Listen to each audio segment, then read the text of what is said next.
আমরা এখন ধৌর মোড় থেকে আশুলিয়ার দিকে যাচ্ছি এবং ঢাকা আশুলিয়া এলিভেটেড এক্সপ্রেসওয়েটির সবচেয়ে আকর্ষণীয় স্থানটি দেখব।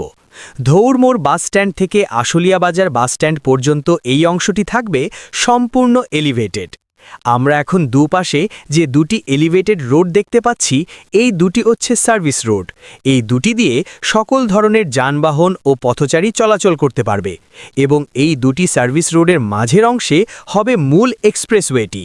ধৌর মোড় থেকে আশুলিয়া বাজারের মাঝামাঝি এই অংশে নির্মাণ করা হবে দেশের সবচেয়ে সুন্দর, দৃষ্টিনন্দন, আধুনিক ও প্রযুক্তি নির্ভর টোল প্লাজা।